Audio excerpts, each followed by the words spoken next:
Hello, peep. Yes, welcome to Comic Book Investment Chat. It's 9:15, actually 9:17. I'm running a little bit late. Just had to go get my coffee. Um, how's everybody doing? Beautiful day here in Florida. Hello, Daniel. Congratulations, Dan, for winning back to back. Well done. Let's see if you can do a three-peat, uh, a feat that has not been done. Speaking of three-peat, I'm not sure if Comic Link will have an auction. I think they do. I think they do. For those that are not aware, of course, my comic shop has shut its door for now due to the mandatory shutdown that Texas order. So I think Comic Link still have an auction next month. If it does have one, then I will do, of course, another Price is Right contest. But until that happen, I don't know. I have not checked. But congratulations to Dan once again.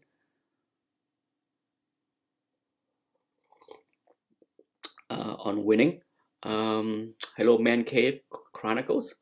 Let's see. I'm using StreamYard. Um, Daniel, your All Star 8 is going to be in the next Comic Link auction. Good luck. Best of luck on that one. Um, I'm using StreamYard because I could not figure out how to share a screen with YouTube as far as the YouTube live. YouTube makes all kind of changes. Hello, Discovery Bay Comics. YouTube make a lot of changes over the years, and I used to be able to screen share with YouTube Live, but for the life of me, I could not figure out on how to do it now with their new iteration. So I switch over to StreamYard, which I do know how to share a screen. Anyhow, it's 9:20 right now, and the stock market will open in 10 minutes. Before the market open, I share you an email. On the screen you see is an email that I sent to Bert.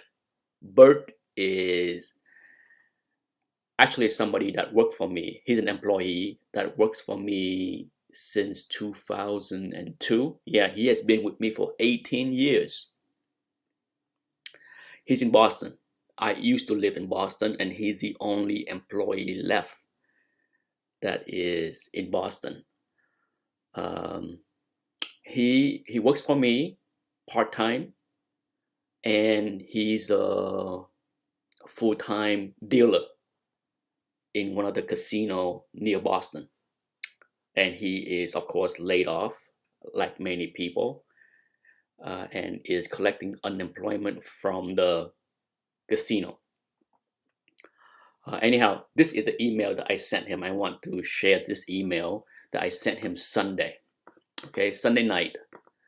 Um, and I was talking to him about how I felt that the market is not done. Hello, half price crook. I felt that the market has not done going down because we really need to see, in my opinion, we need to see the bending of the curve. We need to see maybe a medicine that works. There's a lot of things that we need to see for the market to have confidence that the light at the end of the tunnel is here.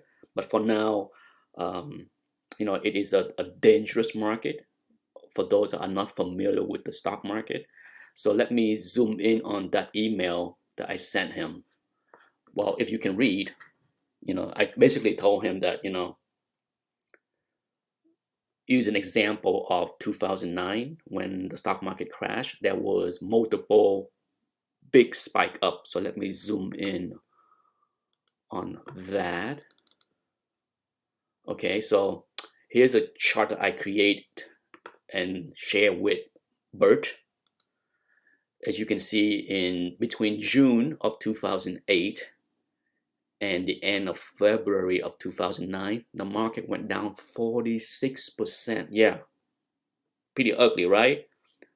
For those that was curious, we went down almost, I think, around 39% before last week. It was getting there. It was pretty ugly for us current time. But as you can see, in 2009, late 2008, look at that. The market twice rally.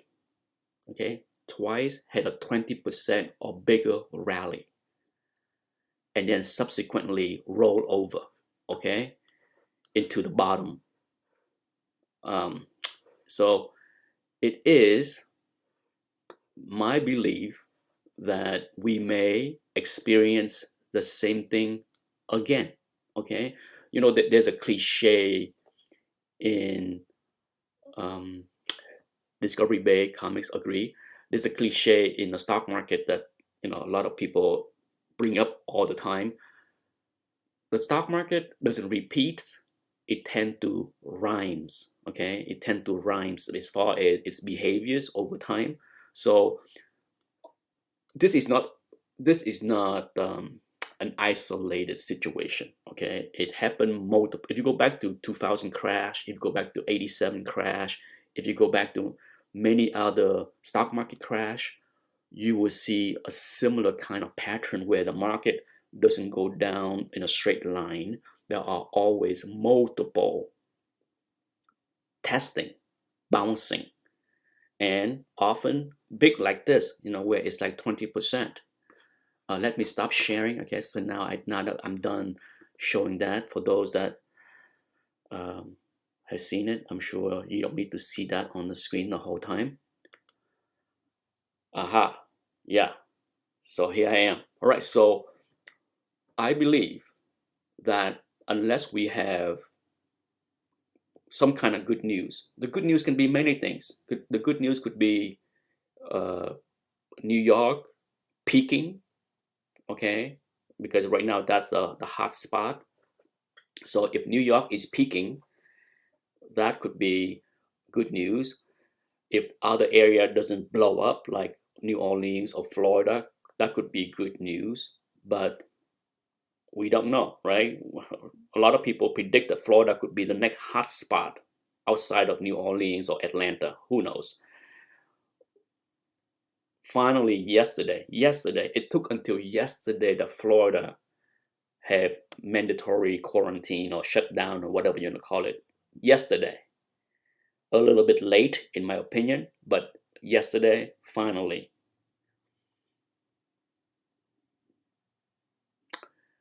Dan said, did you see Macy furlong 125K employees? They have to. They won't be the first. They won't be the last. It's just my belief is, barring having good news, whether it's a drug, forget about the vaccine. The vaccine is not going to happen in the next 2 months. Okay, maybe if we crossing our fingers and hope, maybe in a year, maybe 9 months. But that's very, very hopeful thinking. Okay, but barring some kind of good news, and this thing drag on into May, if this shutdown is going through May, the market is going lower. It will go lower because we are looking at devastation across all industries. Oh my God, it's trust me, you don't want to see this thing go through May, because wherever the market is right now, if I am still having this conversation as far as shutdown, stay at home, sometime mid-May, a month from now, if I still have this conversation a month from now, we are going to be lower. That's my prediction. And as far as the comic books market, yeah, Dan, good luck with your All-Star 8, okay? Good luck. But personally, I would advise you to hold off until a better time to sell. But that's just me. Okay, I don't know your finance. I'm not going to inquire about your financial situation, but to me, given where we are right now with the market, especially with big keys, I just don't see a good price for your book. Okay, so I want you to get the best price possible, and I don't think selling and auctioning it off in April is going to be a good situation for any book, to be honest, not just big books. I have said this quite often now in the past few months. Unless you have to sell, I don't think it's a good situation um, to sell anything unless it is an absolute necessity.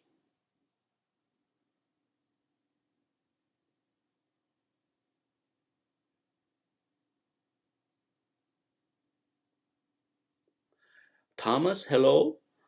In Australia, they are telling us we are shut down 3 months.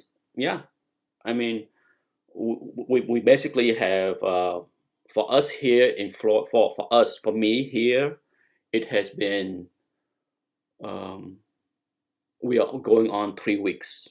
Okay, and they just announced yesterday that shutdown, lockdown, well, not lockdown, shutdown is going to be through the end of April. Okay, so by then it will be already 6 to 7 weeks for many people like us. So I don't know. I just don't see. I'm very negative. If you haven't catch my drift, I'm trying to be positive, but the reality is things are not looking good. Okay, I'm crossing my fingers. I think one of the drug trial is supposed to have some kind of announcement tomorrow, April 3rd. I think I'm trying to follow up with all the news and everything. So I think if I'm correct, that one of the drug trial is gonna have some kind of announcement of a study done April 3rd. I think that may offer some good news, much needed good news. Okay, so I don't know. I'm just looking at my phone here.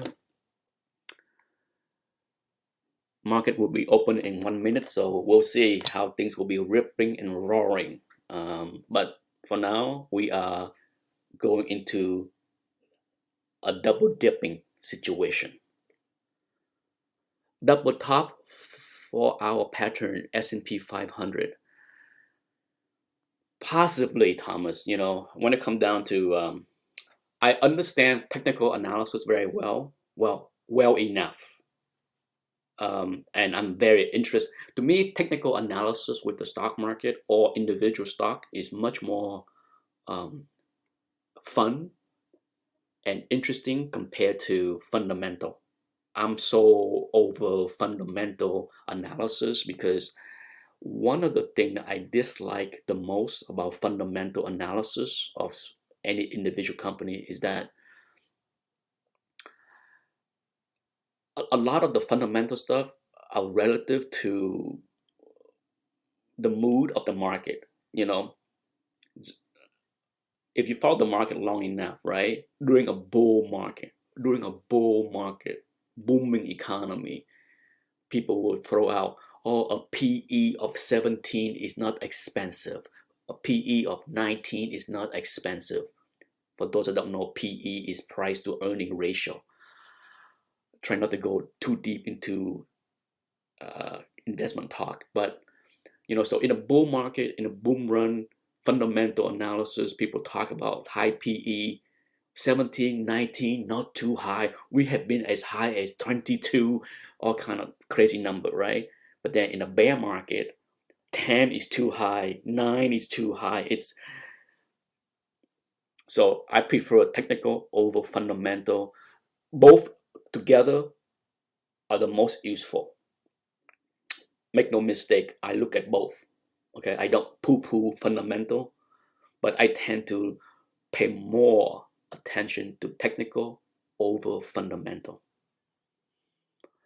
As far as the market, the comic book market, that is, um, certainly this is not going to do well. Okay, I don't need to go into a long discussion of diamonds. There's enough channel talking about, the problem that diamonds going through and how that's going to impact the hobby, the market.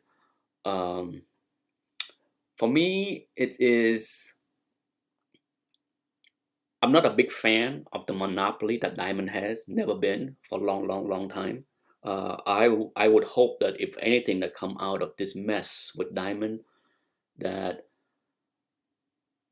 independent, smaller publisher would find a different route to distribute their books instead of go through the middleman like Diamond. It may be more work, as with anything, okay? If you bypass the middleman, it's gonna be more work on your end unless you find another middleman, right? So if you can figure out how to bypass your middleman and go straight from printer to shipping to individual store, more money for you, more work, but more money. So I hope the dark horses, the IDW, the smaller publishers will figure out a way to bypass the diamonds of the world. But what do I know?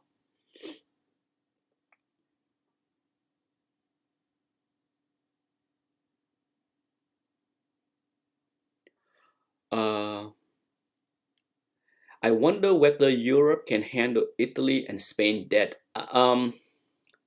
Ultimately, it's about just printing more money. The sad reality after the last disaster of 2008 and 2009, what's going to happen everywhere, whether people agree with it or not, or disagree, it doesn't matter. That's what they will do. Okay, countries, the euro, the US, the dollar, everybody's going to be printing more money. Okay, it's a lot of people will debate the good and the bad, the cause of inflation, all that stuff with printing more money, but that's what's going to happen. Okay, they will do what they have to do. There's no other choice. The choices are slim to none as far as not printing more money, issue more debt, take on trillions more debt.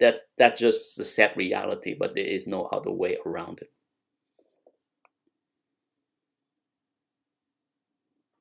Wolf Blitz said, have you seen a drop in comic prices? My question to Wolf Blitz is, what are you looking at as far as the book that you're buying? Okay, I hear this comment all the time from people that say, what are you talking about? I don't see any price drop. Have you seen my comic market report monthly where I show you 20 to 30 to 40% decline on many books? So have I seen market price drop? Absolutely. Do you have GPA, Wolf Blitz? I'm asking you, this is not a rhetorical question. I'm just asking you, do you have GPA analysis? GP analysis, I mean. GPA short for many people.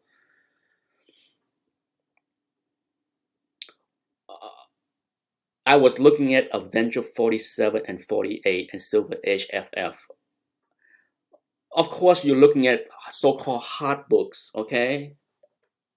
You know what happened to hard books, right? After the movie, they become cold dead books. So yeah, I mean, if you chasing hot books, then you're not gonna see a whole lot of decline. But if you look at other books that are not in the hot discussion, there are declines everywhere, everywhere. Golden Age, Silver Age, Copper Age.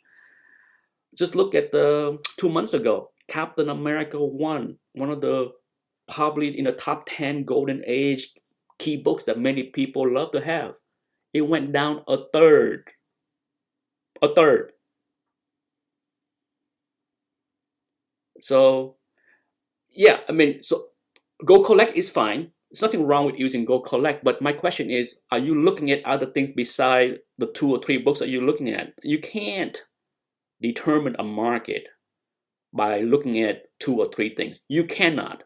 Okay, I cannot stress enough, because every time, to be very blunt, every time I hear people, I read a comment on my videos that, what are you talking about? The market is strong. The volume is huge. This seller on eBay is still selling tens and thousands of stuff. I'm just like, do you understand the dynamic of a market? Do you know the heaviest volume of the stock market happen? When did that happen? If you don't know, the heaviest volume of the market usually, if not always, happen in a down market. I read a comment a few weeks ago. Someone said, so and so on eBay are selling thousands of books. What are you talking about? Bad market. How can we have a bad market when there are thousands of books exchanging hands on eBay? Huh? Say what? As always, with comments, there's no way to tell how young, how naive, how new people can be.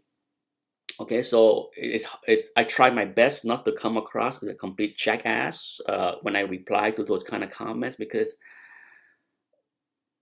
if you live long enough, you will see that heavy volumes usually go hands in hand with bad things.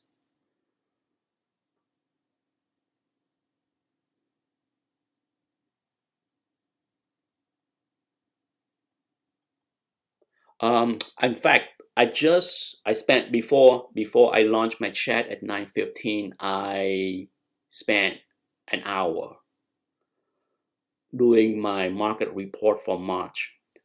You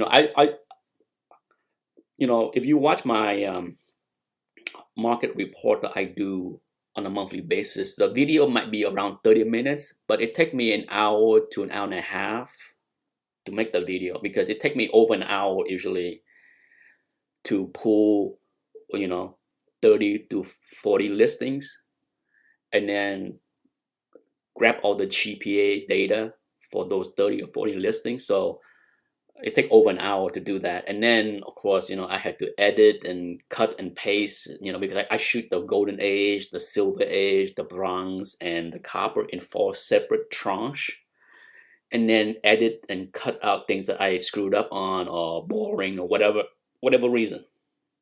Sometimes I'm shooting a video and then the computer crash in the middle of it or whatever. But so all in all, it takes at least an hour and a half to 2 hours to make the videos, and then it take God know sometime 2 hours to load that video to YouTube. So it's a long process. It's the most time consuming things that I do on YouTube, compared to just set up the video camera and talk for 5-10 minutes on a movie review or TV review or something. It's not a big deal.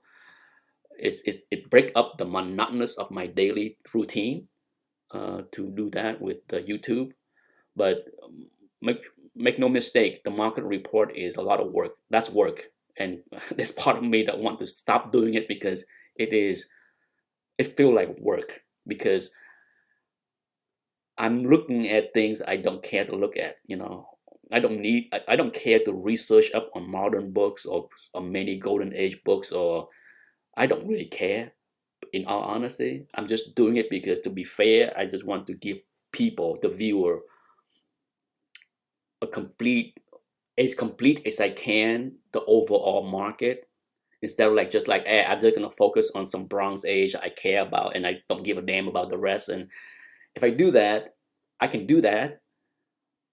But if I do that, then it doesn't give a complete pictures of how the market is doing.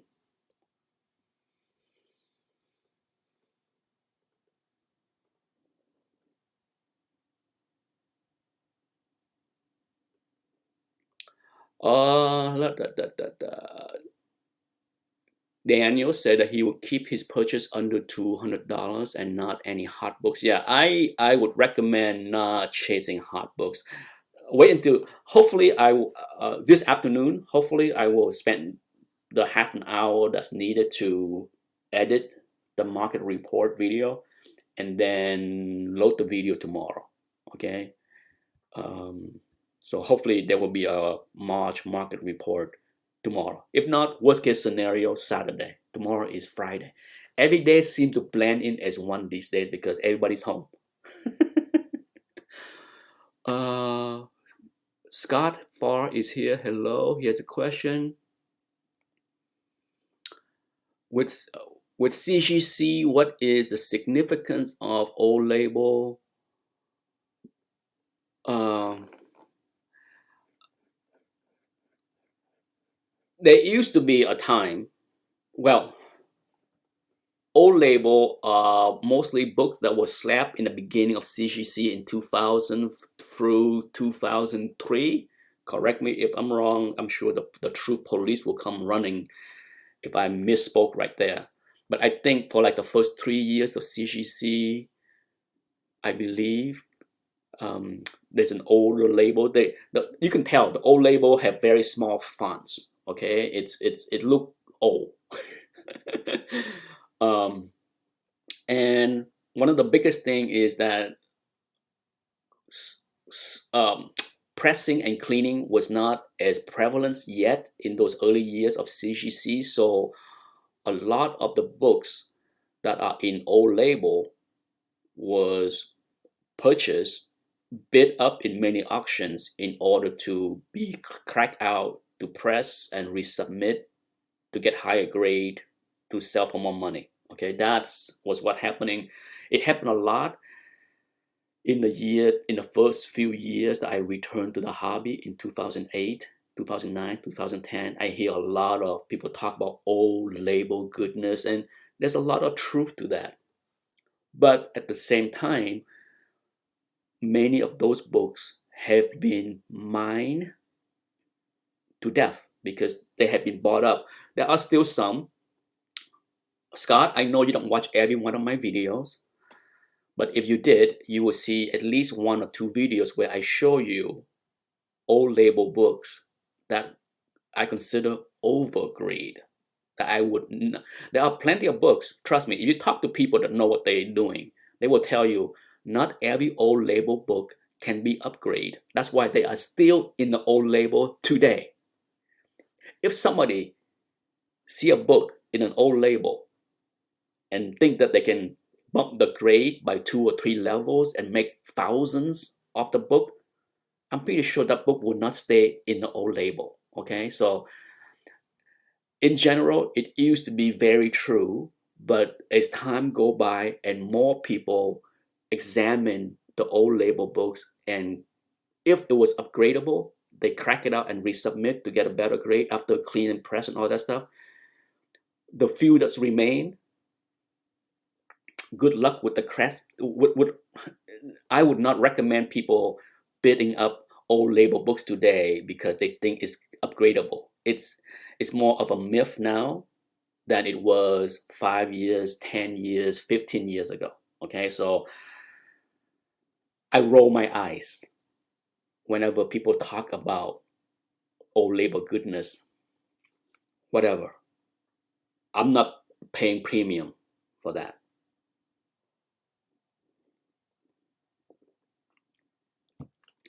Harry Messner said, is there a ETA Nick blooper reel? No. And it would be very boring. Um, for those that watch my video long enough, you know, I don't speak good English. Nowhere near perfect. I make a lot of grammatical error. And a lot of time, my blooper reel is me saying some horrific grammar error that I'm just like, oh God, you know, I mean, I don't mind let a few slip here and there, but when some of the grammatical error that come out of my mouth is so bad, I have to delete it and redo. But really, that's where most of my blooper reel is. Is all the phone ringing. I can be talking and then the phone ringing, and or my son open a door and want me to do something, or he need help on something. It's nothing fun or exciting.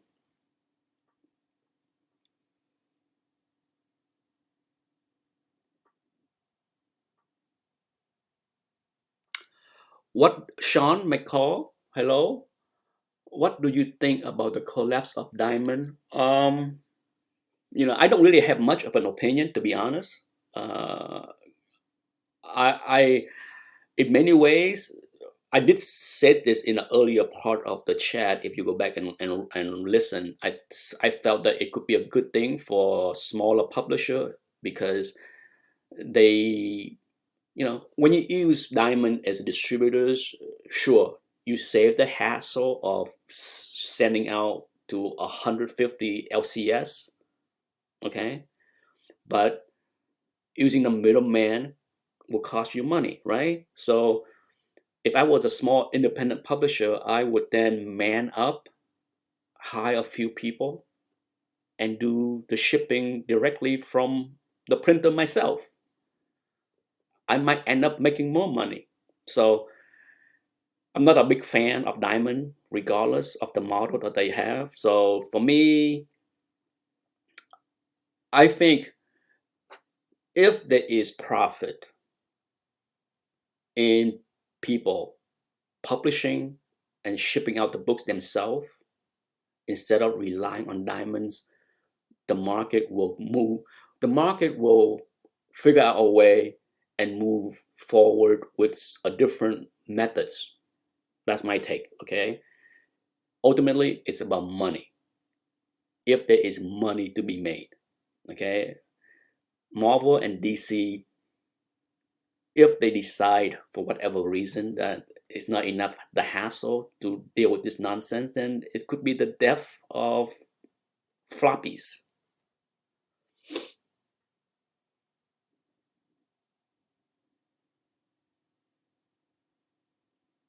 Myth Music, hello. We are safe. Oh, good news. My wife, after her x-ray, she found out, was it Tuesday, that her vertebrae is not cracked.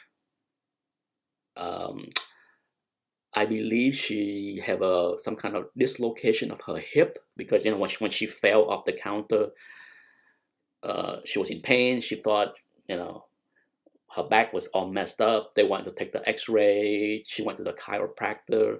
They look at the pictures and all that stuff, and in the end, her hip is misaligned, which caused the pain in her back and all that stuff. So she's okay. She's doing much better now, thankfully.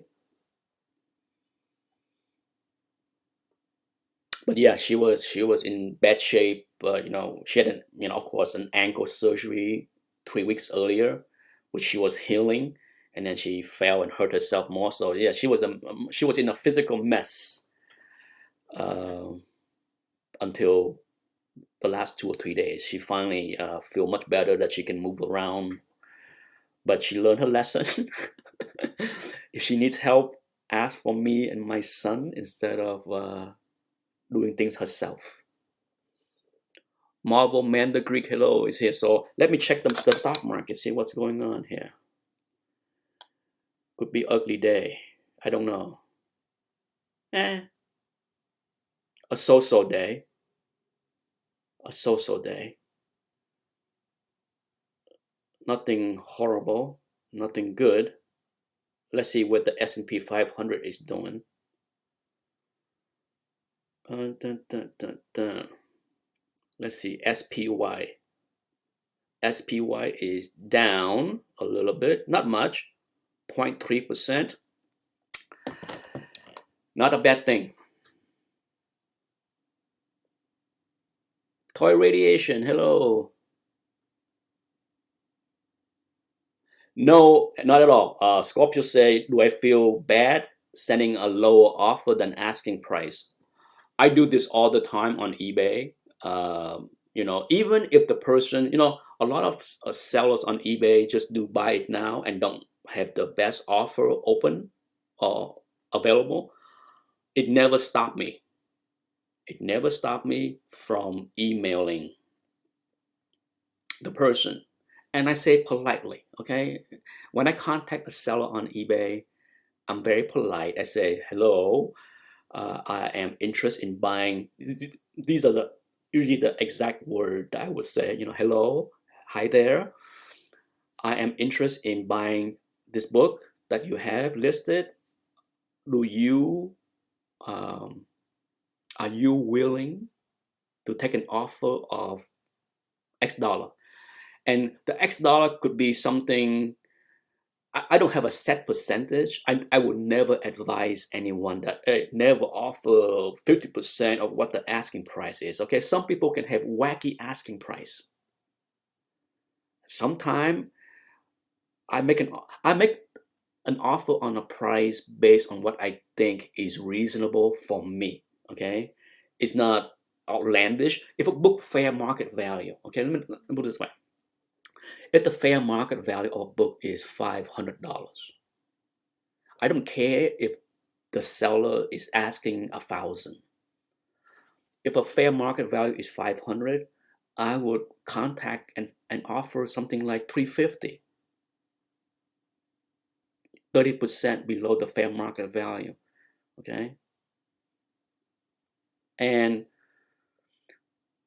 I can honestly say that I have never gotten a insulting remark back from the seller, because I would say, are you willing to take this offer? If not, I understand. Thank you for reading my questions or whatever. Right? That's how I approach it.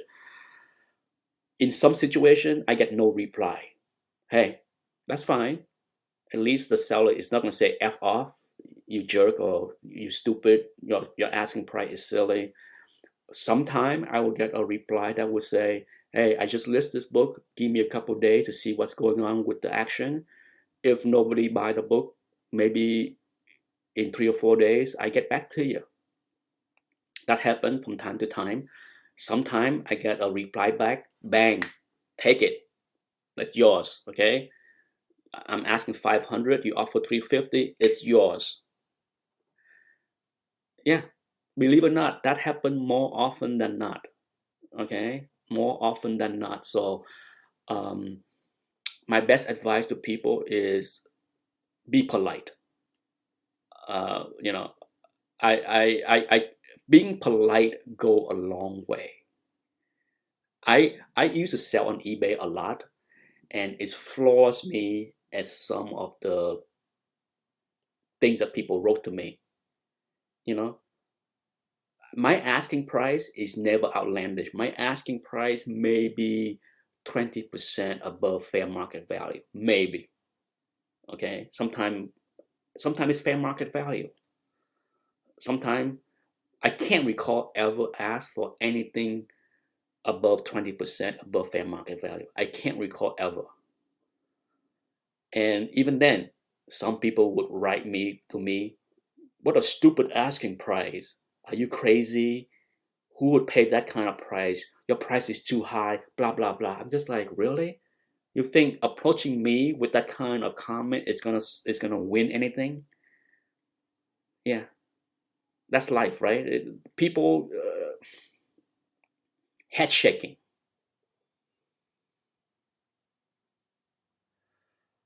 Uh, Marvel Man the Greek said, "Are you fan of cracking CBCS slab and resubmit to CGC?" I'm my honest answer is I'm not a fan or a fan.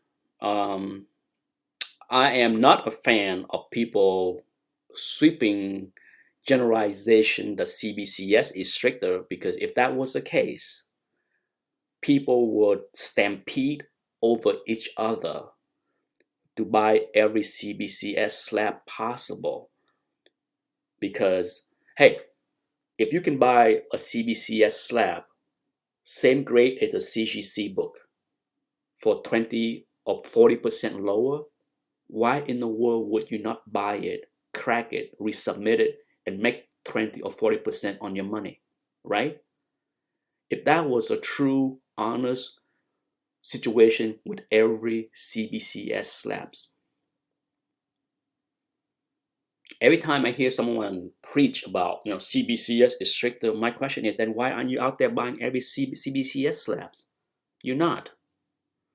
I have had people tell me, oh, CBCS is stricter, because I had bought books, I cracked them out, I press them, I clean them, and then CGC give a higher grade. CBCS is stricter. Did you hear the stupidity of that comment?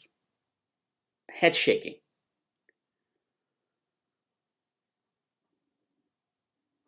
So for me, if I see a book, it doesn't matter. It could be PGX, it could be CGC, it could be CBCS. I had cracked, press, resubmit all three companies, all three, with success.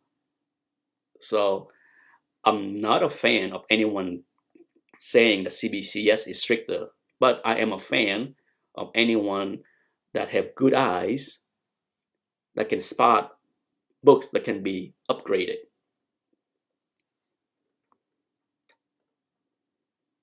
Do you use Go Collect?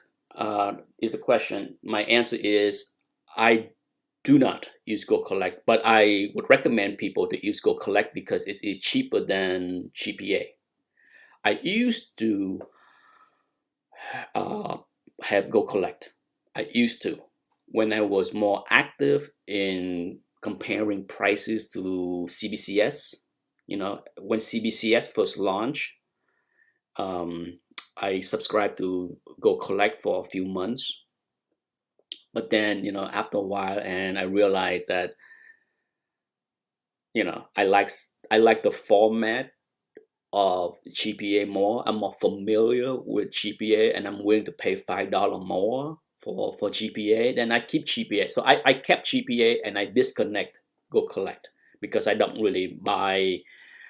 Well, it's not that I don't buy CBCS. I just know that's gonna be 20 to 30% in general lower than CGC. So I don't need to see that. I don't need to subscribe to any subscription to know what the value is. In general, it's gonna be lower.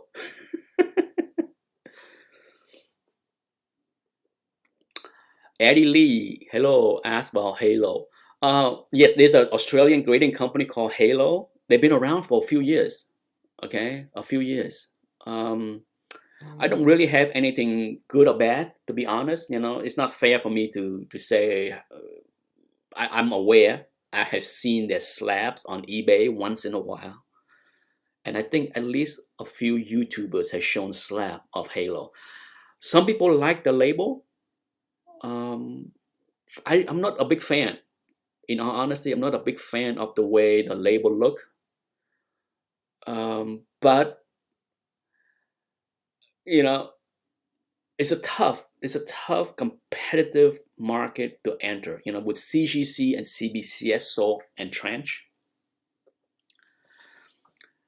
it's hard for me to see why other people would use other companies. There are a company right here in Florida. There's another grading company. I think it's called ICG, I believe.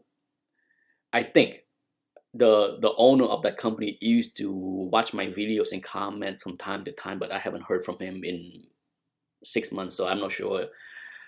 I'm pretty sure he's still around. It's a small shop. I'm sure it doesn't cost a lot to maintain the operation. But there is another grading company right here in Florida on the East Coast. I think he's on the East Coast of Florida. I just look at the time. It's 10 o'clock, so 15 more minutes and I'm out of here. In fact, I am cooking corned beef brisket right now. Slow cook, slow cook. We're gonna have some corned beef and sauerkraut. Reuben. We're gonna have some Reubens, homemade Reubens for lunch. Yeah, I'm looking forward to that.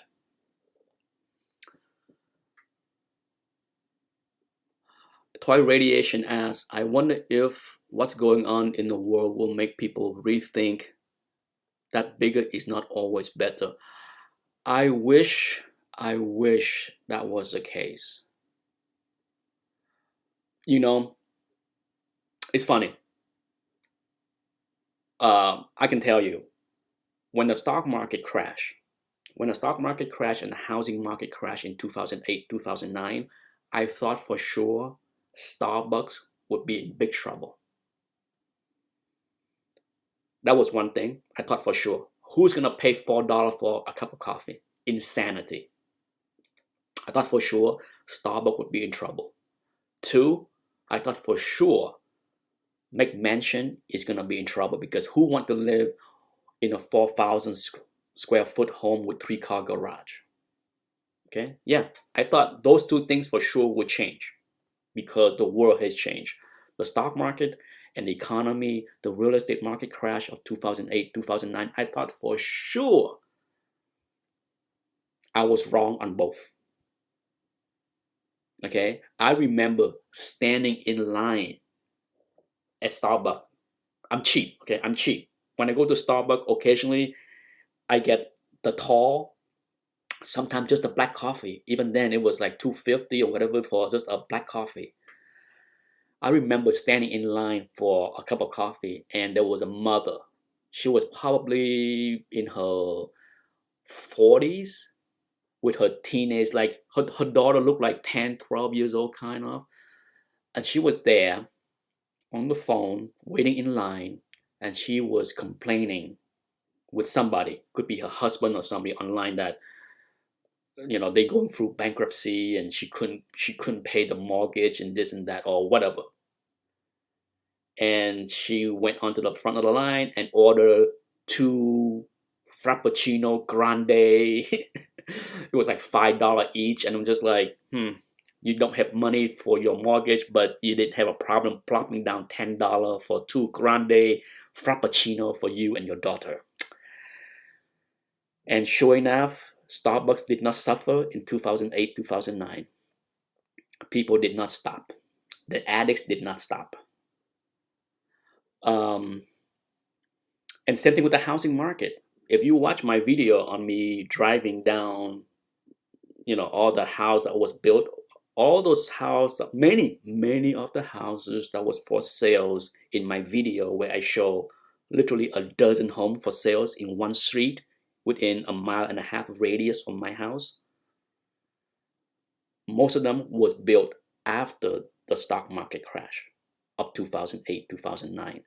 They all 3,000 to 5,000 square foot home, McMansion. So it did not change, at least not where I am at. Okay, so I'm disappointed in humanity in general, to be honest.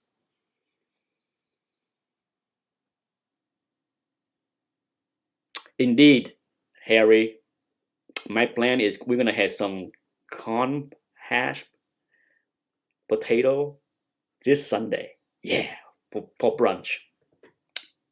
Be some good eating. It's a big brisket. My wife saw me cook that, took it out and start cooking it this morning. She's like, we're gonna be eating that for the whole week. I'm like, yeah, I'm gonna have a couple sandwiches between now and Sunday. Yeah, in fact, after this chat, in about 10 minutes, I gotta run to the grocery store to get the sauerkraut because we don't have any. So there's no way. There is no way I am eating my sandwich without sauerkraut. You betcha, I'm going to Publix in 10 minutes to get my sauerkraut.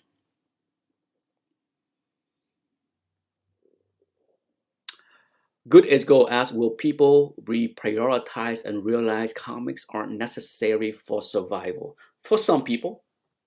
Some people will have that Jesus moment where they say, I'm done with the hobby. Some people, I think a lot of people won't. But I don't know. We will see.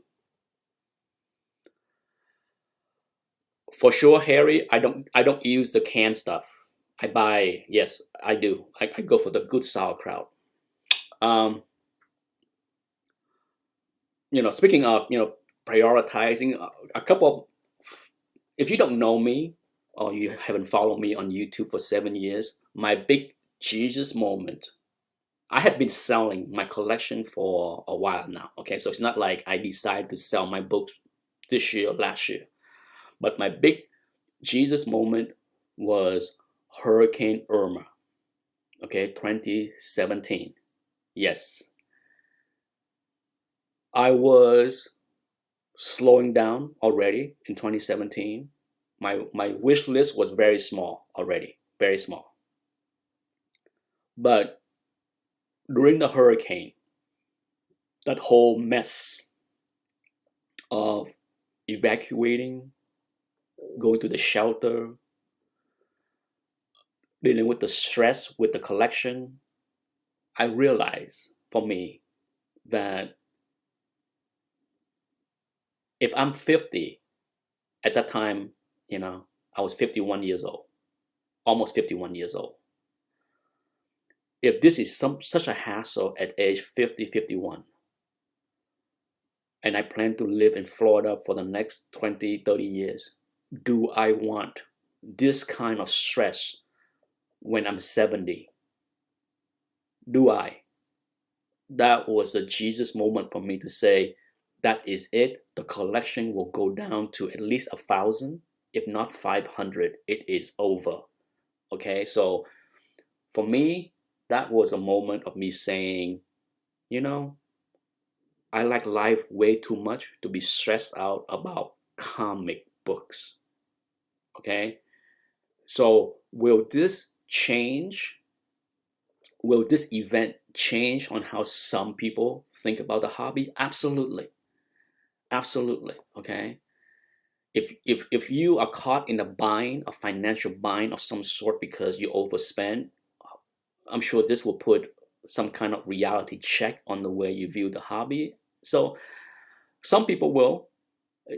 I'm not saying that you had to go into some kind of financial bind to go through the epiphany that this is comic books and it will change. I'm not saying that. I'm just saying that for some people that will happen. And for some people, they may not be in any kind of financial stress because of what's going on right now, but they will still look at life and the hobby very differently. Okay, so that's my prediction. It will change some people. I don't think it's going to change so many people that the hobby will have a big shift. Okay, it's not. Okay, what we have right now, I was talking to another YouTuber yesterday, and I told him what happened in Florida during the hurricane in 2017 is what we see nationwide right now. Okay, I went through that thing here where people was hoarding the grocery store, freaking out on canned food and toilet tissue because a hurricane is coming. It was ugly. Humanity was not very nice, and there was a lot of good things that happened as far as people pulling together and do the right thing, and that's what we have as far as nationwide. Okay, not everybody's gonna play nice, not everybody's gonna want to do the right thing. There's a lot of selfish people out there that enjoy suffering of others. That's just the way people are. That's life. Okay, it's just not going to be pretty, but I think it will change some people. We'll see. We will see when the dust settle in 3 months. Hopefully, right? We'll all cross our finger that by August we can all return to regular life, whatever regular is. I'm pretty sure many people will be still wearing masks in August. Toy Radiation asked, "How do I feel about Tesla stock?" In all honesty, I don't remember I ever traded Tesla. I have watched Tesla from afar with amazement because I don't understand. The stock is so volatile, and I'm not quick enough to play the game to trade Tesla. So I just watch from afar. It's crazy. I like the company. I tell my wife and my son, would I buy a Tesla, a car? Yes, but I think the car is ugly. But that's me. Okay, they disagree.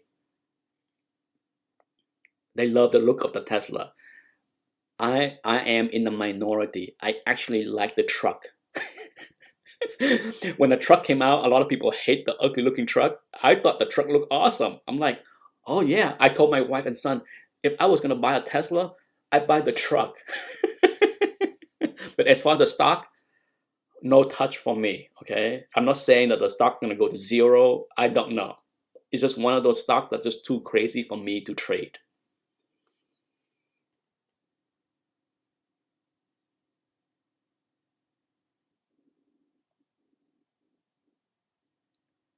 I'm gonna go in 3 minutes, so I'm gonna catch up on the last few comments here. Jeeps Town. My Jesus moment was when I threw my back out trying to pull my boxes out of the attic. Yeah, a lot of people have that Jesus moment, okay, as far as the hobby. Some people don't have that, okay? There always going to be some people that love this stuff so much that they would go to the grave with everything because they just love it so much. Not me. I had my Jesus moment and I said to my wife, I'm done. All that running to the storage space to move the collection to storage space, high ground, to avoid flood and all that stuff. I'm like, I'm done. Once was enough. I want to get rid of the majority of the books before the next evacuation. Daniel asks, you should go channel Hot One where the Daniel, that's where I get that's where I buy my hot sauce. My son and I watch that channel all the time. We don't miss any episode. We've been watching that channel for, I don't know, since the very beginning. We've been laughing it up with we laugh at all of the celebrities and athletes and rappers that cheat. Okay, I mean, come on, the little bites, eat the whole wings for God's sake. And I have to say I am super impressed at most of the female guests over the many years, because the female guests have woman up and ate the whole wings more often so than the big boys. There was more wuss big boys in many of those episodes. The bomb is killer. In fact, I just shot an episode. Well, I shot an episode. The most recent one I shot was last week before my wife threw her back out, or her hip out, which I need to edit and load. So we have 3 more sauce. In fact, that's where I bought all the sauce. Okay, I went to their website and bought all the sauce, all 15 of them. I think we have like 15 or 16 different sauce. I'm not sure if we shot every sauce, to be honest. I can't remember. But I told my son, once we are done with all the sauce that we have, I will go back to the Hot One and order some more and shoot more videos, because we love hot wings. Half Price Crook, you're welcome. I'm glad you enjoyed the video. Yeah, I am a big fan of hot wings. The last sauce that we shot, which I will try to load it either tomorrow or this weekend for sure. It was an 8 out of 10 scale. It was pretty hot, but it's one of the better one. Wait until you see the episode. It's a good one.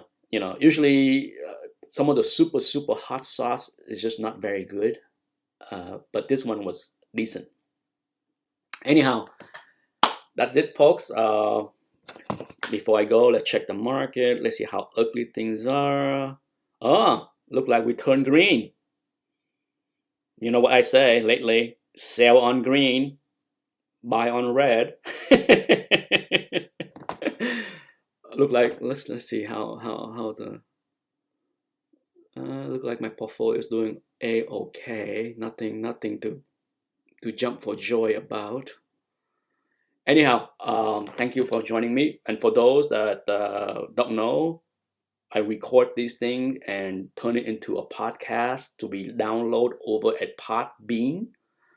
So if you look for ETA Nick over at Podbean, you can download all the previous episodes of Comic Book Investment Chat and listen at your leisure. You don't have to see my face.